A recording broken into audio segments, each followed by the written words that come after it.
ano na, ano na, anong oras na? 11:43. Maganda kasi kayo, sir. Pasensya na po kayo. Oo.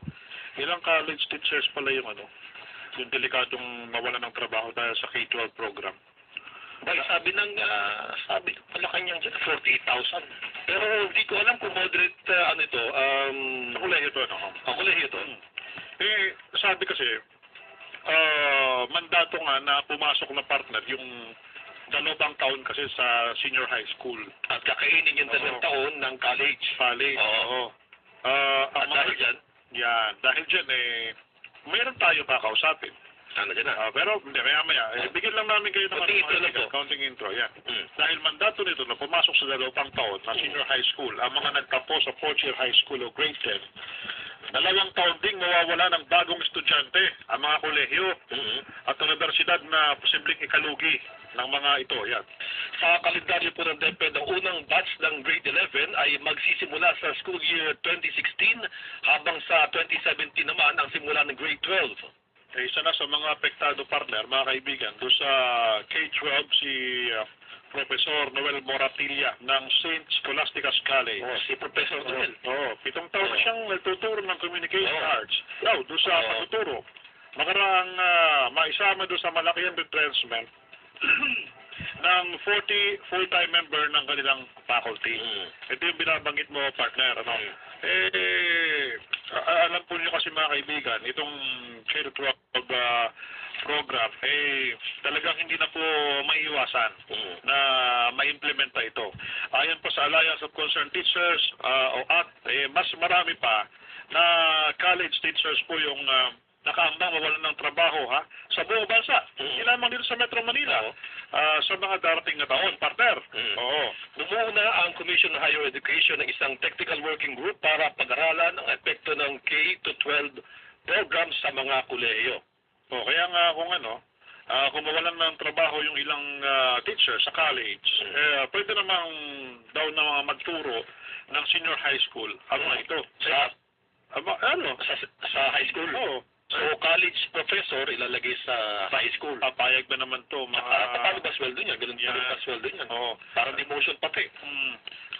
Dagdag na yan, ni CHED Executive Director Julito Vitriolio, si Attorney Vitriolo, nasa paaralan na rin yan. Pwede kasi ang paaralan, bigyan sila ng ibang gawain.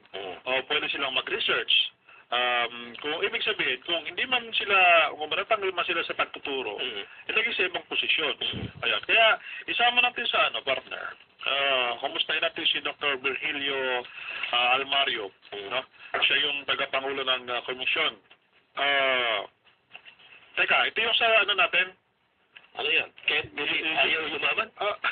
Hindi, teka. Ito yung sa ibang issue to ang hinahanap natin kasi doon sa mawawalan ng trabaho, si Mr. Benjo Basa, siya yung National Chairperson ng Teachers Dignity Coalition. Hindi natin ma-reach, ito si Mr. Benjo Basa. Ganun ba? Dito tayo sa topic number 1 natin babalik, partner. At ang issue yan, tungkol pa rin naman sa, sa pag-aaral. Yung sa, doon sa issue na tuluyan na bang aalisin ang bilang mandatory subject sa kolehiyo. Ang Filipino subject. Susunod ng K-12 program, yung sinasabi mong Filipino subject, si Dr. Virgilio Almario. Magandang umaga po, Dr. Almario. Magandang umaga naman. Sa inyong lahat at sa inyong tagapakinig. Maraming salamat po sa pagbigay po ng oras sa amin. Ano po reaksyon niyo rito, Dr. Almario po, dun sa paano po naalisin yung Filipino subject po sa kolehiyo? Yung aalisin ang Filipino subject sa kolehiyo. Opo. Nagtataka ako, ngayon lang naungkat yan nung 1 taon. Ito yan Ang memo ng TED tungkol sa hindi naman pag-aalis ng Pilipino yan kundi pag-aalis ng mga 5 GE courses na itinuturo sa Ingles at saka sa Filipino. Yun ang pandun talaga ang nakalagay sa memo. So yung mga GE courses na dating itinuturo sa Ingles at sa Filipino sa mga kolehiyo, malilipat kasi sa senior year. Dun sa grade 11 and at grade 12. 12, ano? Opo. Kaya sabi nila, kung yung mga subjects na yun ay ilalagay na sa high school, hindi na kailangang ulitin sa college. Yun. Oo. Ngayon, ang problema, ganito, na? So, nag-offer naman sila ng mga bagong courses, bagong GE courses, na pwedeng ituro sa English at sa Filipino. Walong kanyan, walong courses. So, ang problema, ang nagiging interpretation dyan ng mga administrador sa kolehiyo at universidad, ituro lang yan sa English. Kaya ang nangyayari ngayon, wala nang ituturo yung mga teacher sa Pilipino. Pero lang, yun ang pangkalahatang problema. Ang sinasabi niyo po ay hindi po totoo yung mawawalan po ng trabaho yung mismong mga profesor ang tuturo ng Pagka hindi sila binigyan ng ituturo, di mawawalan Oo nga ho eh. Ay, ano po? Ganun lang implikasyon nun. Opo. Kaya kami sa Komisyon sa Wikang Filipino, dalawang bagay ang aming ginagawa. Ang una ay nagkaroon ng retooling, ng re-education ang mga teacher sa Pilipino para maituro nila yung mga bagong subject. Okay? So, meron na kaming pinagawa ngayong mga syllabus sa Pilipino para dun sa 4 sa 8 na. Para at least 4 na ang siguradong pwedeng ituro sa Filipino basta kayang magturo noong teacher. Ikalawa, nagkakain din kami ng resolution na bukod dito sa GE courses, ay dapat mag-open pa ng courses para ituro sa Pilipino. Yun ang aming isang hiling pa na 2 weeks ago ay pinadala namin sa CHED at pinadala din namin sa Committee on Education, Culture and Education sa Senate at saka sa Lower House.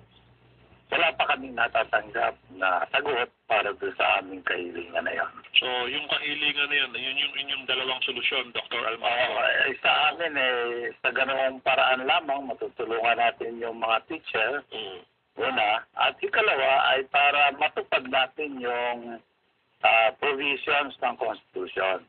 Kasi yung nangyayari ngayon, parang para sa aking pananaw, nagbabiolate sa diwa ng ating Constitution.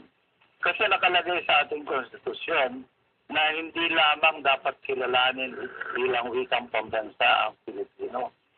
Dapat din na palaganapin ito at ganyakin ang paggamit nito sa lahat ng uri ng komunikasyon at pagtuturo. Ganun lang na doon sa Constitution. Kaya sa nangyayari ngayon, parang baliktad. Kung na yung pwesto ng Filipino bilang medium of instruction. Dahil po ba dito sa K-12 program na ito, kaya nyo nasasabi na pangkalahatan, kayo po question? Well, merong konting problema sa K-12, dahil ang totoo naman nandun pa rin yung Filipino mula sa grade 4 hanggang sa 12, Pero, sa kolehiyo ang malaki nating problema. Meron tayong tinatawag na intellectualization of the language.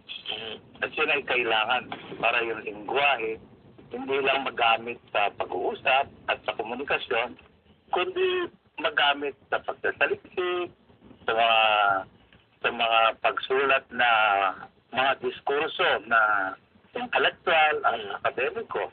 Yung bagay na yun ang hindi nagagawa.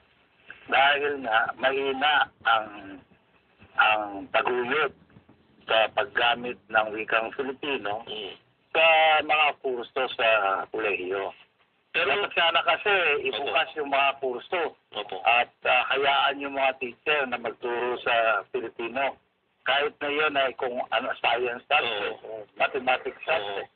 Ang sinasabi niyo po yan, gumamit ng medium na salita ng Pilipino, kahit ang subject po ay science or math. Yun ang pinakamahalagang mangyari.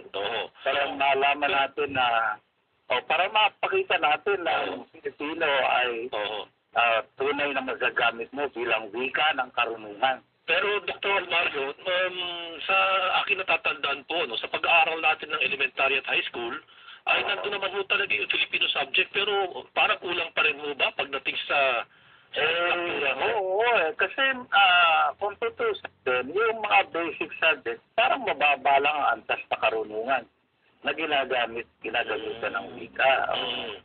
Sa kolehiyo talaga yung mas matataas. Kunyari, gamitin mo yan sa filosofiya, gamitin mo yan sa antropolohiya, hindi lamang sa panitikan, kundi sa ibang mga subject. Oo, ganun ang tunay na wikang pambansa. Naroon na rin ho tayo doon sa nabanggit ko. Sa tingin niyo ho ba, paano mo mapapalakas yung paggamit po ng language na yan, ng lingwahe na yan, ng Filipino language mo sa elementary at high school? Ano ho dapat gawin para mas mapapalakas yan? Ngayon naman, malakas na kung tutusin na dahil hindi naman nawawala bilang subject ng Filipino. Na? Kahit na halimbawa nagkaroon niya ng mother tongue policy ang nandun pa rin yung Filipino. At ako nga naglilibot ngayon sa ating bansa at tinitingnan ko kung paano ini-execute yung mother tongue. Kasi gusto ko na yung pagtuturo ng mother tongue ay konektado rin sa pagtuturo ng Filipino. Para yung mga wika nating katutubo ay umaambag lahat sa pagyaman ng ating wikang pambansa. Okay, last question, Dr. Virgilio Almario. Opo. May sinabi po kayo kanina na labag sa ating pong konstitusyon, yung pong bahagi dito pong programa ng K-12. Ito sa... Hindi yung K-12, kundi yung epekto sa epekto parang labag sa konstitusyon. Baliktad. Yung pong epekto. Sa ating konstitusyon, gamitin ng Pilipino. Ang nagiging policy naman ng ating mga administrators, kontiin ang espasyo para sa Pilipino. Ayun, no. Well, sabi ko nga kanina, ang punta sana ng aking katanungan dahil ba doon sa nakikita niyong paglabag na yun doon sa konstitusyon, no? Dahil nakasado niyo yung sinasabi, yung ba'y kukwestiyonin niyo sa legal na paraan? O kung kung dumating ang pagkakataon, baka mangyari yun.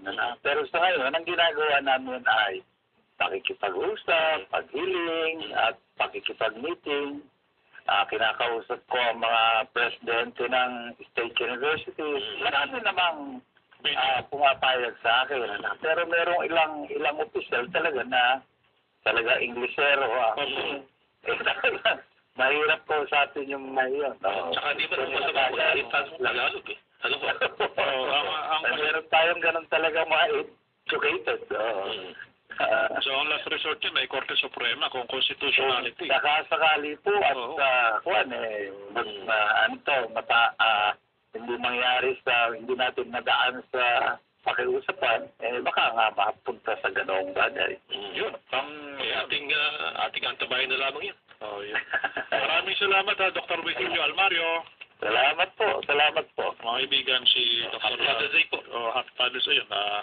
Na bumitaw na sa linya si Dr. Virgilio Almario, tagapangulo po ng Komisyon sa Wikang Pilipino. Yun ang balitang nakuha natin sa dulo, partner. Kung sakaling pinaplano, may mga forum pa ngayon sa pinupuntahan.